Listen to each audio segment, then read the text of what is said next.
በዛሬ መሰናዷችን 3 ወሳኝ ለህይወታችሁ የሚጠቅም ነገር ነው የምነግራችሁ።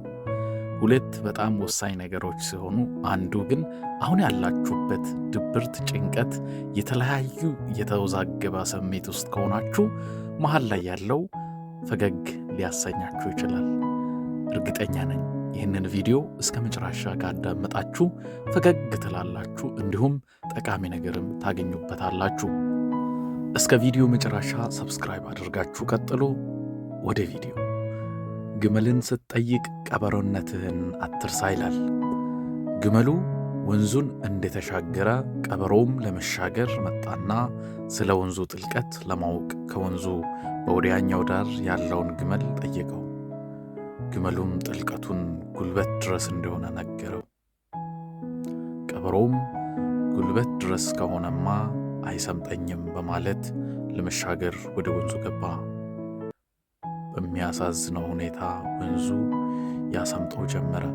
ይህኔ ቀበሮ ግመሉን እንደሸወደ ተረዳና እንደምንም ተፍጨርጭሮ ወደ ነበረበት ተመለሰ። ራሱን ከሞት አተረፈ። ይህኔ በንዴት ጮክ ብሎ አንተ ያመሃልን? ጥልቀቱን ጉልበት ድረስ ነው አላልክምን? አለው ለግመሉ። ግመሉም አሁን ታዲያ በራሴ ጉልበት ነው እንጂ ያልኩ በአንተ ጉልበት መቻልኩ በማለት መለሰለት። ቀበሮም በልምድ የቀደመውን አካል መጠየቁ ትክክል ቢሆንም የግመሉን ማንነት መርሳቱ ግን ስህተት ነበር። ግመሉም ልምዱን ከማካፈል ትክክል ቢሆንም የቀበሮውን ማንነት ግን መርሳት አልነበረበትም። 2 ሰዎች ሲነጋገሩ እንደ ራሳቸው ተሞክሮ ቢነጋገሩ የአንዱ ልምድ ለሌላው መፍትሄ ሊሆን ግድ አይደለም። ባይሆን የአንደኛው የህይወት ልምድ ለሌላኛው መጥፊያው ሊሆን ይችላልና ጥንቃቄ ማድረጉ ግድ ይለናል። ለምሳሌ 1-2 ሴቶች አረብ ሀገር ሰርተው ተመልሰው ውጤታማ ቢሆኑ ሁሉም አረብ ሀገር የሚሄዱ ሴቶች ውጤታማ ይሆናሉ ማለት ትክክል አይደለም። ስለዚህ ሰዎች የህይወትን ተሞክሮ ወደ ራሳቸው ህይወት አምጥተን ለመተግበር ስንዘጋጅ ማስተዋልና ጥንቃቄ አይለየን ማለት እፈልጋለሁ። ከዚህ ሐሳብ ምን ተረዳችሁ?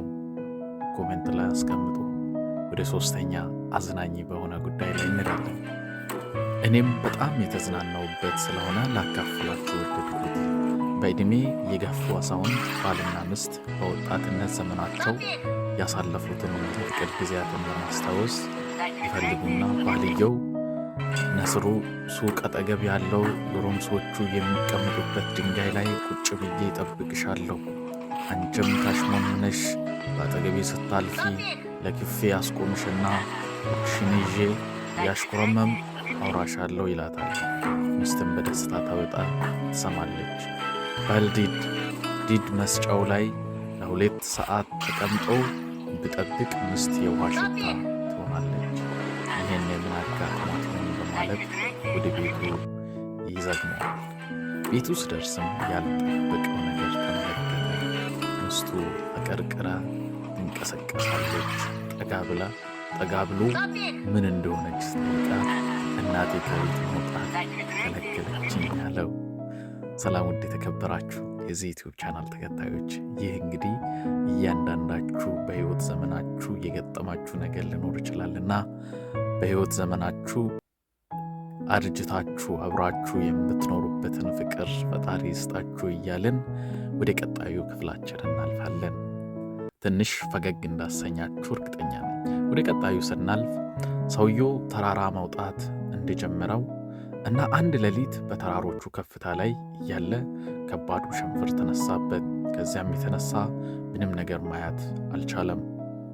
እንደሱ ግምት ከተራራው አናት በታች ጥቂት ጫማ ብቻ እየቀራ ተንሸራቶ ከፍተኛ ፍጥነት ወደቀ። ምንም አይታየውም። በመሬት ሲበት የመሳብ አስከፊ ስሜት ብቻ ይሰማዋል።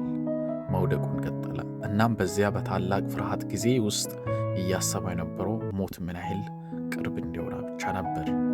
አየር ላይ ሳለ በድንገት ከወገቡ ላይ የታሰረው ገመድ በጣም ሲጎትተው ተሰማ። ገመዱ ሰውነቱን በአየር ላይ አንጠለጠለው። ይህኔ የወገቡን ገመድ እንቅ አድርጎ ይዞ ፈጣሪ ሆይ እርደኝ ብሎ ከመጮህ ሌላ አማራጭ አልነበረው። በድንገት አንድ ጥልቅ ድምፅ ከሰማይ መጣ። ምን ላድርግልህ ስልም መለሰ፣ ፈጣሪ ሆይ አድነኝ አለ። በእርግጥ ማዳን የምችለው ይመስልሃልን ብሎ ጠየቀው። በእርግጥ እኔ እንደምትችል አምናለሁ። ጥሩ፣ በወገቢ ላይ የታሰረውን ገመድ ቁረጥ ብሎ አዘዘው። በዛ ቅስፈት ዝምታውም ሰፈነ፣ ቅስበቱም አለፈ። እናም ሰውየው በሙሉ ኃይል ገመዱን ለመያዝ ወሰነ። በነጋታውም ጓደኛቸው የጠፋባቸውን ነፍስ አድን የቡድን አባላት ባልደረባቸውን ፍለጋ ተራራውን ያካለሉ ነበር።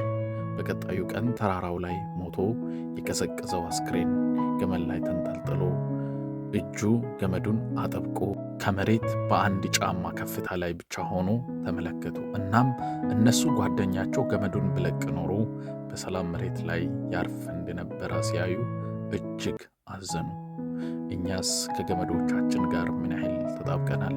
ገመዶቻችንስ ልንለቃቸው ዝግጁ ነን? በፈጣሪያችን ሙሉ እምነት አለን? በዙሪያችን ብዙ ነገሮች አሉ። ፈጣሪ ላይ አሳልፈን የሰጠናቸውን ነገሮች እውነትም ለፈጣሪ በሙሉ ልብ ለቀነዋል? አንተ ስራልን፣ አንተ ያስተካክልልን ብለናል ወይ የሚለው ጥያቄ ለሁላችሁም ነው። በዛሬ ቆይታችን እነዚህ 3 ወሳኝ ጉዳዮች ነበሩ። ከእናንተ ጋር ስለነበረን ቆይታ እጅግ አመሰግናለሁ። ዩቱብ ቻናላችንን ሰብስክራይብ አድርጋችሁ ቀጣይ ቪዲዮዎች እንዲደርስ የዶል ምልክቷን ከማድረጋችሁን እንዳትረሱ። መልካም ቆይታ